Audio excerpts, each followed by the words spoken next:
Hello, this is Archie Dunlop with Talking Astrology with Archie on Saturday, July the 1st, 2023.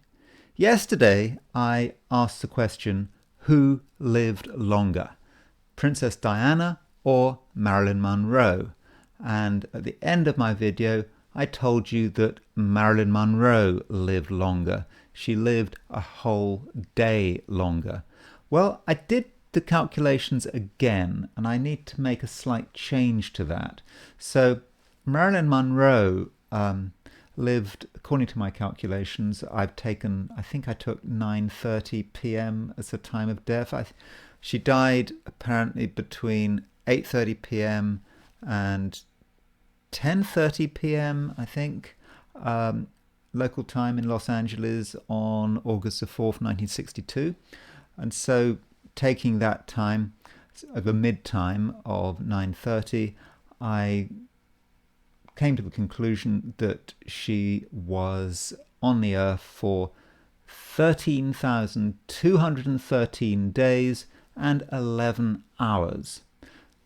Princess Diana, by contrast, was on the earth for 13,209 days, 6 hours and 15 minutes. This means that Marilyn Monroe didn't live just one day longer than Princess Diana, but she actually lived 4 days, 4 hours and 45 minutes longer. And today is Princess Diana's birthday, or at least it would have been her birthday if she'd still been alive, and she would be 62 years old, and I do want to talk about her horoscope. Another person who has a birthday today, who is very much alive, is Victoria Nuland, and like Princess Diana, she's going to be 62. She is 62. You know, both of them were born July the 1st, 1961. Victoria Nuland, very different person from Princess Diana. She's almost like Princess Diana's evil time twin. She is Under Secretary of State for Political Affairs in the United States, and she was very much involved in the so-called Revolution of Dignity in Ukraine in 2014, and she is a leading advocate of the United States' continued war in Ukraine. You know, and it could be argued that if she and others hadn't meddled in Ukraine in the way they did, we wouldn't have the situation we're in now.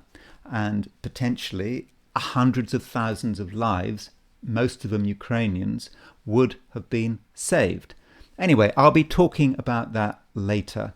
And what I'm going to do now is look at today's astrology, the astrology for Saturday, July the 1st, 2013. So let's look at the charts. You can still see Princess Diana and Victoria Nuland up there. Just a reminder that I will be talking about both of them later. So as far as today's astrology is concerned, this time, just to make a change, I haven't set the chart for New York. I've set the chart for Westminster, England. So this is a chart 12th for July the 1st, 2023, midday in Westminster, England. So we've got the moon in Sagittarius. That's good. Moon in Sagittarius often works very well in this sign. It's a spontaneous place for the moon. We can express our feelings. We don't have to worry too much about offending people, because that's in the nature of the moon in Sagittarius. Matters are helped by the fact that the moon is in mixed reception with Jupiter. So let me just explain what that means. The moon is in Sagittarius. That is a sign ruled by Jupiter. Jupiter is in Taurus. That is a sign in which the moon is exalted. So we have a mutual reception, a mixed mutual reception between the moon and Jupiter, and so that makes the moon larger than life. The moon can reach out, new horizons. Maybe it's a great time for partying, that kind of thing. Though I should say, if you are in London, it may you may have to hang around for a long time to get the full benefits of the moon in Sagittarius, because you'll notice that the moon is at 11 Sagittarius, and it is kind of applying to a conjunction of Venus-Mars, but it's a long way from that conjunction of Venus and Mars. That conjunction doesn't actually happen until tomorrow, Sunday. So, okay, but you're going to start to feel it perhaps very late in the day. So if you want to get the full benefits, maybe late night party might be the thing to do, but of course don't take any risks. If you're in America, you will feel this. You'll feel that trine aspect between the moon and Venus and Mars earlier in the day. So I think that's good. In general, it's a good day for socializing, for expressing ourselves, being open about our true feelings. Yet there is a little bit of a problem. And the problem is this. You'll notice that there's a conjunction between the Sun and Mercury. Quite a close conjunction. Sun at 9 degrees 23 minutes Cancer, Mercury 9 degrees 41 minutes Cancer. So in the first instance, what this means is that Mercury is too close to the Sun. It may be difficult to think clearly. There may be just too much emotion. And then we notice that there's Mars at 24 degrees 32 Leo, that there's both the Sun and Mercury are making 45-degree aspects to Mars. And, as I keep saying, the 45-degree aspects in astrology are important. In my experience, the 45-degree aspects for semisquares actually are more powerful than trines and sextiles. Now, that may be a controversial view. Normally, in astrology books, they describe trines and sextiles as major aspects and semisquares as minor aspects. But for natal astrology, I would disagree with that. I think that a semisquare is a much more important aspect than a trine or a sextile. But that's just my view. Particularly when the semisquare is close, like it is now. So what that means is there's going to be irritation. There could be arguments. People's egos could be flying around left, right, and centre. So that is difficult. Fortunately, there is a mitigation, and the mitigation is that the Sun is sextile Jupiter. So I know I've just said that the sextile isn't such an important aspect of the semisquare, but this is actually a very close sextile between Sun and Jupiter, and that kind of saves the day. It makes the day more lucky. It provides a certain element of good fortune. So, I think this is it's a good aspect, and I think overall, for most of us, it's going to be a good day. It can be a fun day, but what we mustn't do is get involved in arguments. As soon as you start seeing a disagreement, as soon as you start seeing someone's ego start to get out of control, just get out of it, and just be on your guard. So if you can do that, then I think for most of us it should be a great day. And if you're socializing, partying, that kind of thing, it should be fine. Just make sure that you're always aware of that potential for aggression, and you just keep watching. And the moment you see it start, just get out. So that's my advice. Overall, I think Saturday, 1st of July, can be a good day. Now, as far as my forecasts for the 12 star signs. Here goes. July the 1st, and it's a Saturday. Aries, you've got a choice. You can be angry and opinionated, or you can reach for new horizons. One choice isn't necessarily better than the other. It depends on the situation. Taurus, your vision and optimism can transform a difficult situation. The complications are just a surface impression, and deep down lies a real opportunity. Gemini, you're under a certain amount of pressure, and it's easy to get angry. Don't be too proud to get support and advice from friends and partners. Cancer, you can get the job done, even though it's a Saturday, but make sure you give everyone a chance to explain themselves. Leo, at the moment you're very creative, but you're also stubborn. You could get into something without having an exit plan. Virgo, in your social life, be careful. It's possible that you're not being heard and that your sensible arguments are being ignored. Don't follow the crowd. Libra, you've got lots to say, but your first words might be your worst words. So before shooting your mouth off, you should evaluate the situation.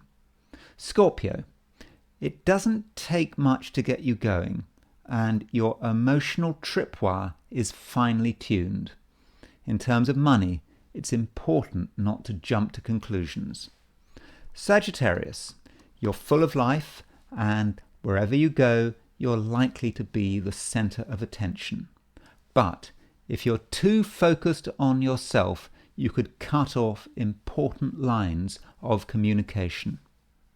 Capricorn, the situation doesn't seem ideal, and your feelings about friends and social situations are probably correct. Fun activities must happen strictly on your terms. Aquarius, it's best to deal with people in a group rather than one-to-one. I say this because one-to-one relationships could be the cause of tension and anger. Pisces, you've got a lot of freedom, and if you can do some work, so much the better. You'll make good progress, and you'll be setting yourself up nicely for successes later in the month. So what I'm going to do now is I'm going to switch to the I Ching, and as always I threw 3 coins in the air, and the first coin I got was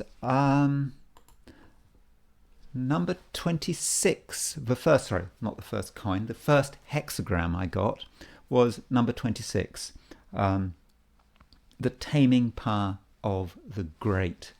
That means that we do need to exercise a certain amount of restraint and discipline. We need to use everything we've learnt in the past. We need to, not feel that it's not time to be experimenting. We just need to, use our experience and what we've been taught. And in this way, we can make sense of a situation. Now, we are going to be faced with something of a problem, and there is a question what to do about it. So if we find some kind of frustration, whether it's people, a problem we're trying to solve, in the first instance, we should hold back, because our first attempts to deal with the problem are not going to work, I don't think. So we need to accept that situation and allow things to develop. Wait, think it through, work out the best strategy, and then we can have another go. And then suddenly, when we've worked it all out, when we've done our research, all of a sudden, the whatever obstacle we were facing, it will just evaporate, and we'll make progress, and we'll go over the hurdle, and when we can move to the next stage. And yes, this hexagram, the taming power of a great, does move, and it moves to hexagram number 46. And this is pushing upwards, and this means that through careful but steady, but through our careful and steady efforts, we can make an increasing amount of progress, and we will very quickly start moving towards the achievement of our ambitions. But we just shouldn't, we shouldn't be looking to take big steps straight away. We should just be incremental, one step at a time. Keep going, and we will get where we want to go.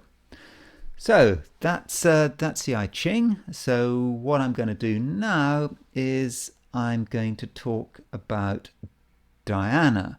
And so what I want to kind of do is talk about her in a way that isn't cliched and hackneyed, and God, everyone talks about Diana, so I'm a bit concerned about that. So I want to say something thought-provoking and original about her. I mean, don't we all? So anyway, let's look at her chart. This is her chart, and that's Saturday's chart. There we go. That's her chart. So what is important about her chart? There's been a lot of talk about Harry and, of course, William. And in a female chart, you look to male planets to see their children. To see their male children and all the other men in her life. And it's interesting that she's got the Sun in Cancer. That's one of her male planets, and her other male planet is Mars in Virgo. So Sun and Mars, male planets. That makes sense. And isn't it interesting that Prince William is a Cancerian and Harry is a Virgo? So in a way, that those two planets really define her two children. So Sun in Cancer, that's William, and then we've got Mars. Mars is the soldier. Mars is the character with an attitude. Mars can have a serious attitude. Actually, Mars can be always looking for a fight. Thinking about Harry and the press. But so that's Mars. Now, I wonder if I can take it a step further. Now, obviously, we know that Princess Diana's been dead for a long time, but maybe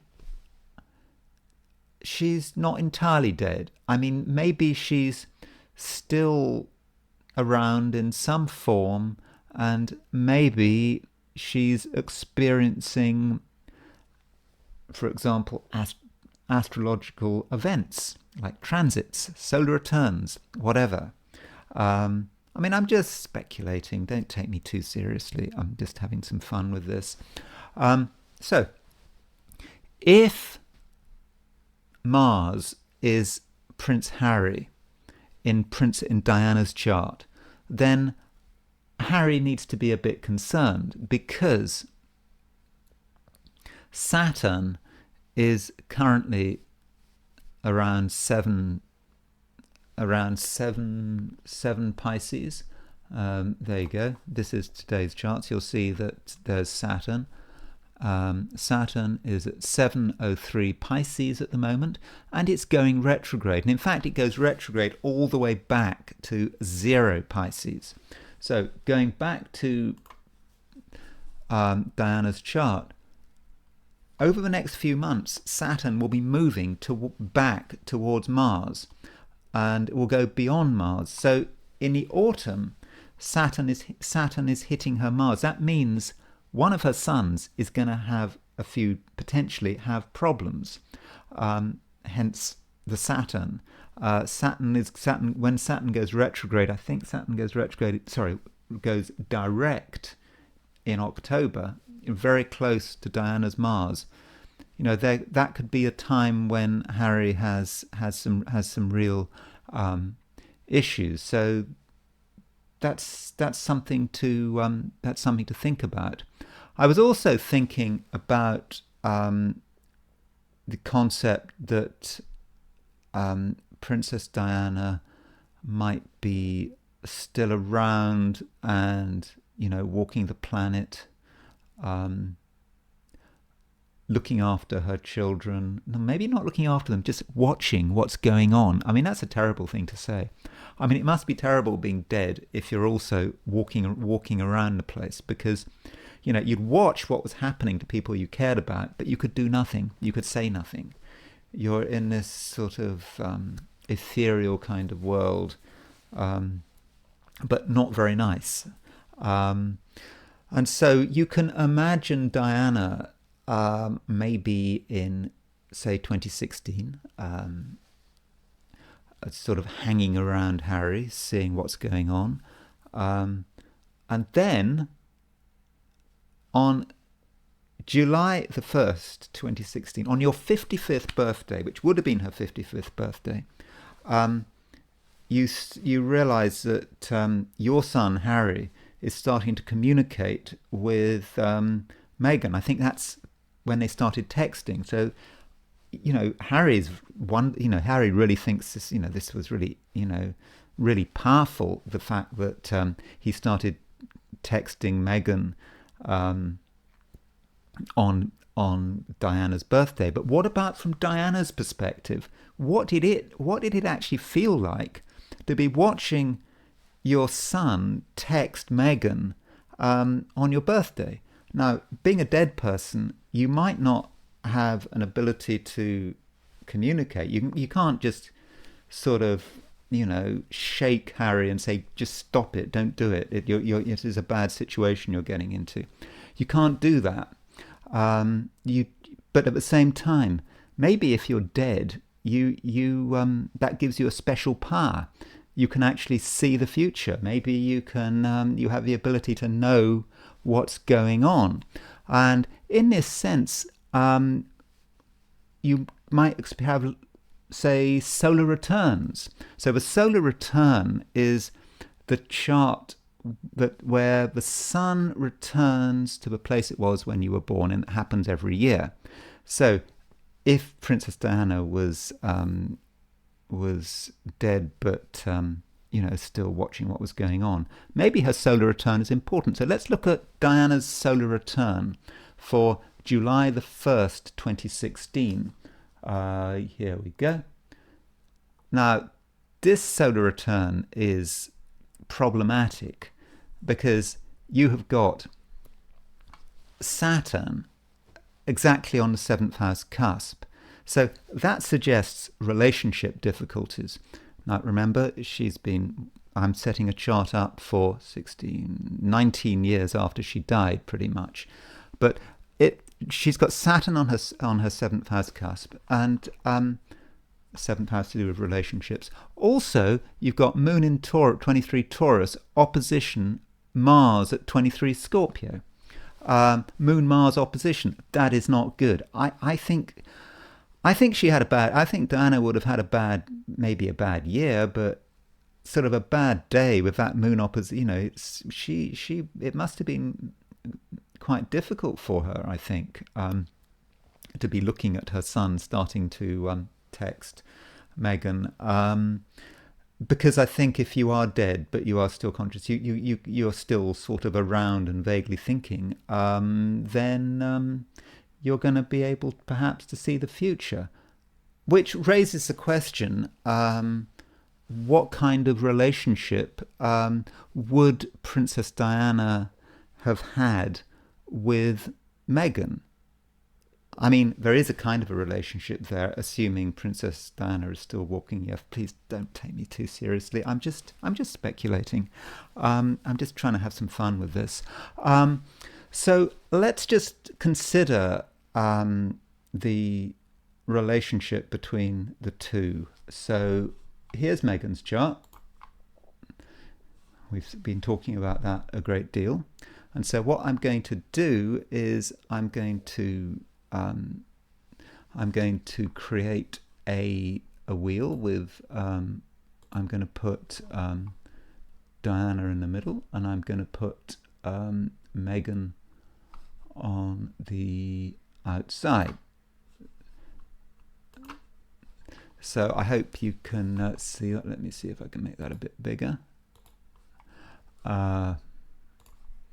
So there's Diana in the middle and Meghan on the outside. So the question is, what kind of relationship would they have had if they had met? Would it have been okay? And I know that Harry likes to really connect Meghan with Diana. If that was the case, you'd have expected quite a lot of contacts between the two. And having looked at this chart, I'm unconvinced. I don't think there's a great similarity between the two women. I think if they had met, it would not have been great. Now, I have two reasons for this. One I've already gone over. Here is Diana's sun at 9:40 Cancer. Here is Meghan's Mars at 11:27 Cancer. That would have been a clash. Sun and Mars, they can be quite angry planets, and I think there would have been a personality clash. It would have come out. It would have come out quite quickly. Of course, this is hypothetical. Probably, if Diana had not have died, then Harry would never have met Meghan. But we are speculating. But I think more seriously is Diana's Mercury. Diana's got Mercury in Cancer and retrograde. Her Mercury isn't in great condition, and I think Diana was. She always said that. I think that she accepted that she wasn't a great intellectual. And then we have Meghan's planets: Moon, Saturn, Jupiter in Libra. Now, these three planets are making a 90-degree square aspect to Diana's Mercury. I think that Meghan would have been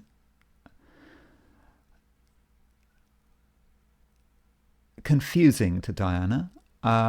This Saturn, particularly the Saturn, if Meghan's Saturn on Diana's Mercury, I think Diana would not have felt comfortable communicating with Meghan. Meghan would have somehow tried to undermine Diana and would have tried to make Diana feel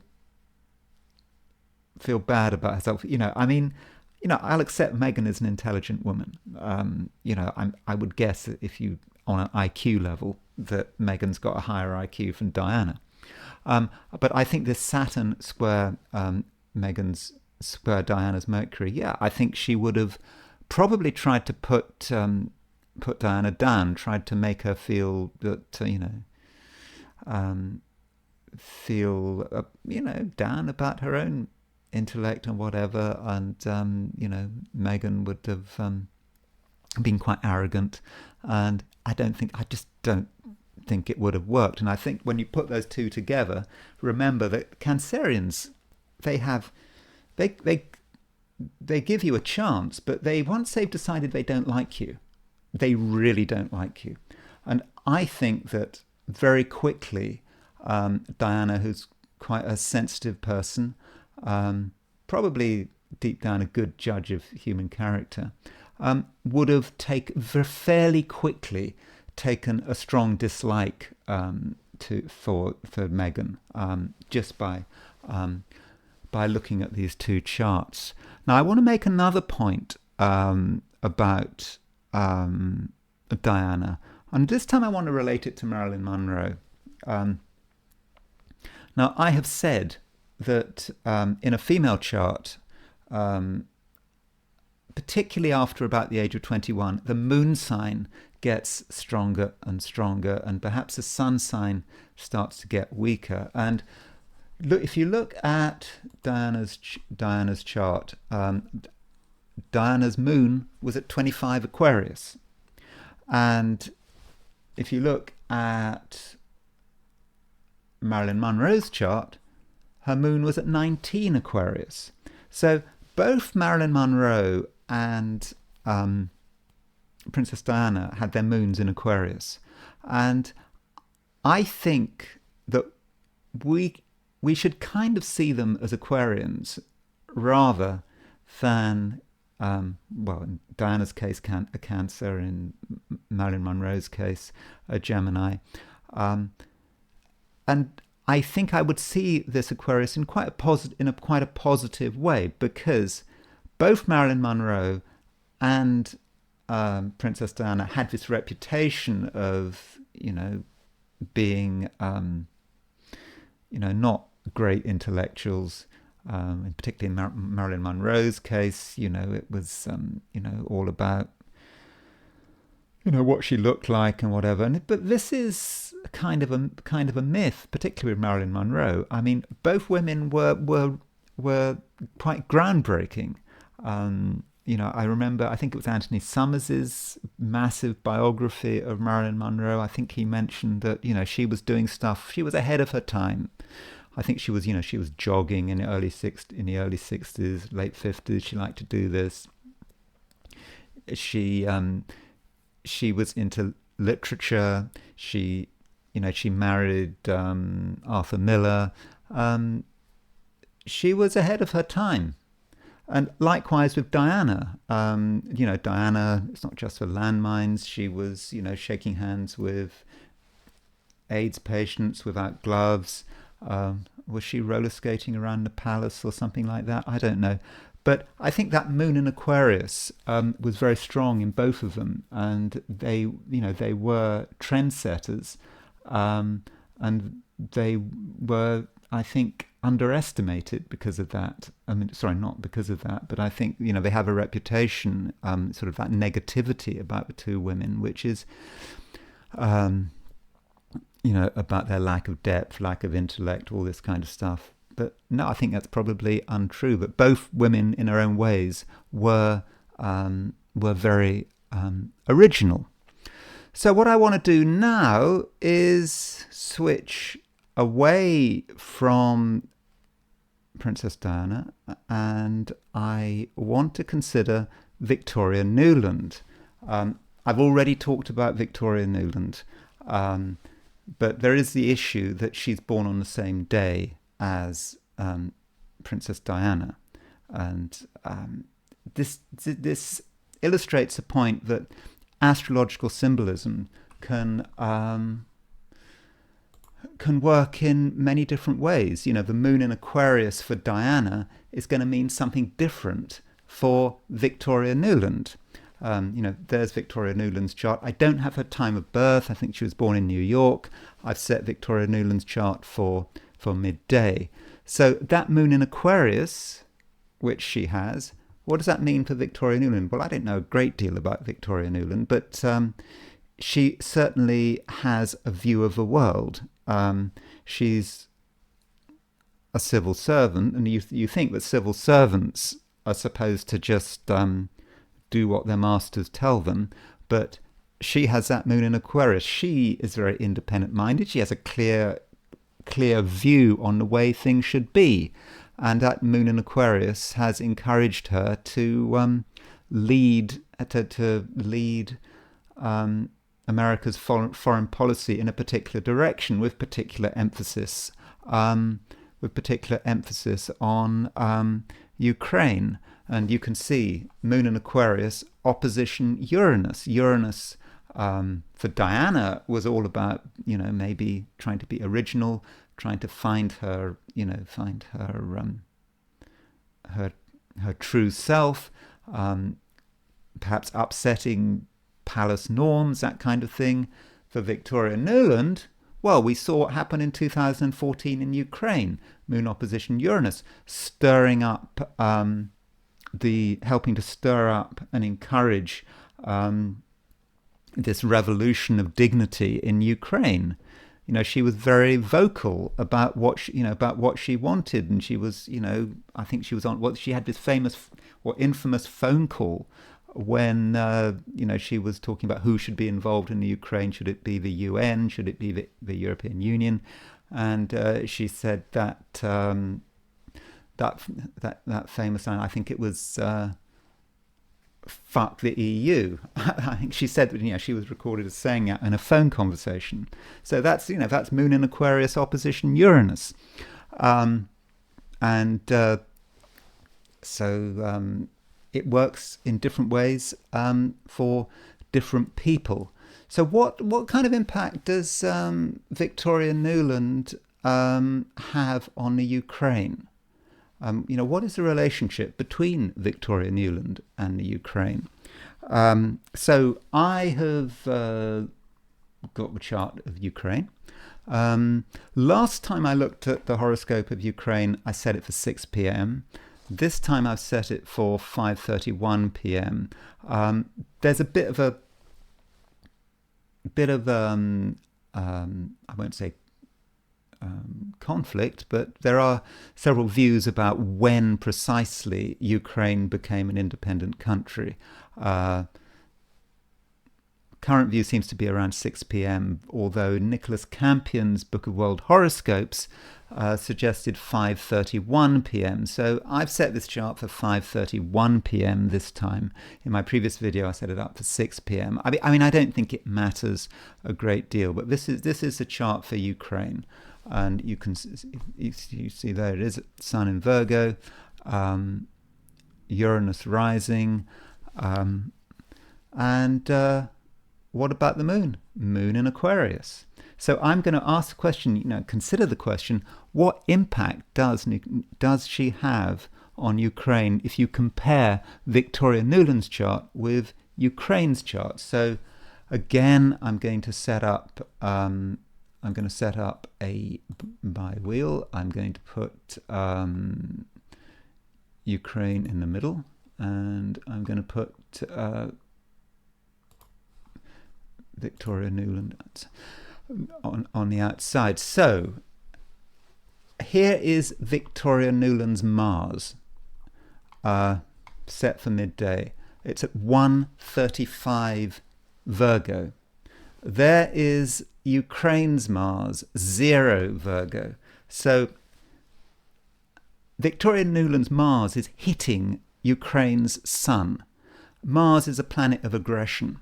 She is stirring things up. She is creating, she is helping to create tension in Ukraine. What happened in 2014, you had this split, a lot of ethnic Russians in the Donbass wanted to leave, and there's her Mars causing trouble.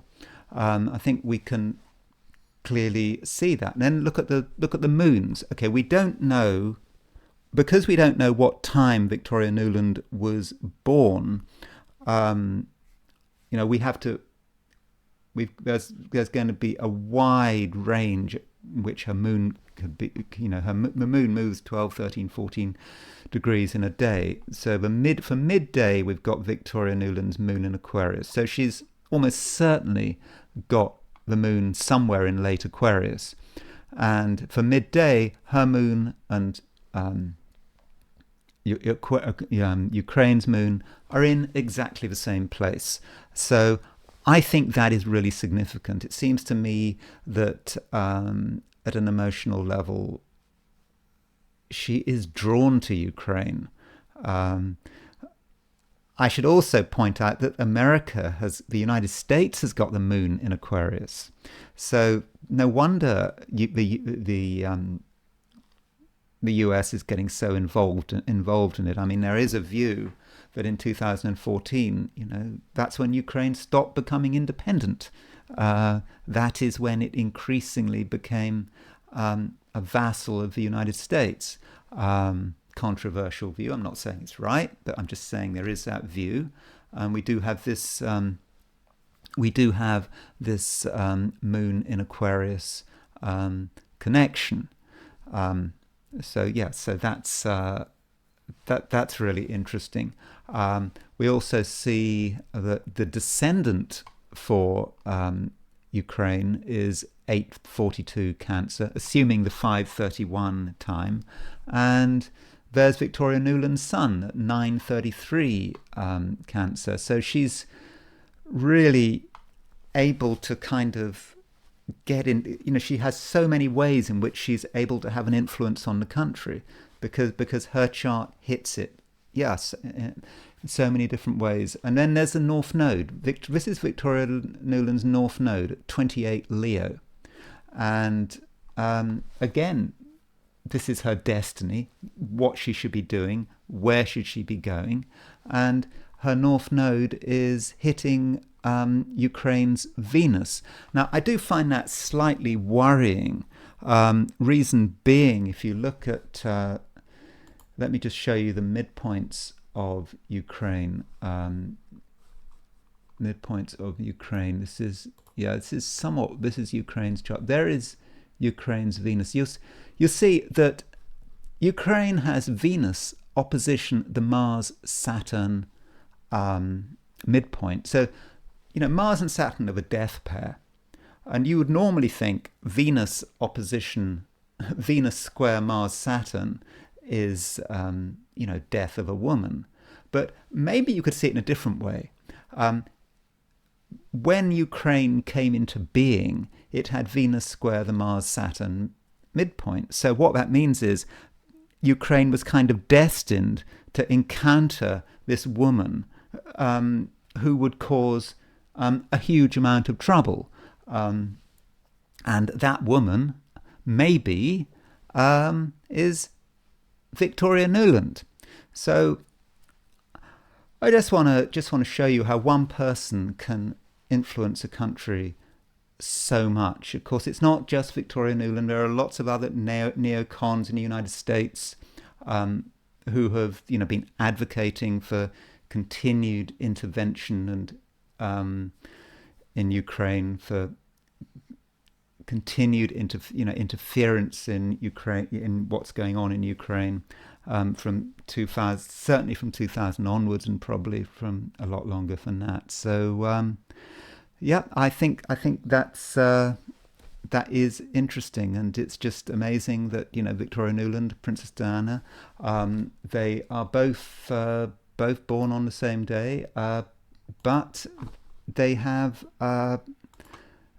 very different personalities, and the reason for this is that astrological symbolism works on many different levels. When you're doing a horoscope, you can't just look at the horoscope on its own. You've got to look at you've got to look at the environment. What is personality? It's probably an interaction between the environment, genes, the horoscope. They all interact together, and you've got to consider that interaction. Anyway, that's the I Ching. Let's go back to. You've got to consider that interaction. Anyway, that's all I'm going to say about Victoria Nuland, and I will talk to you tomorrow.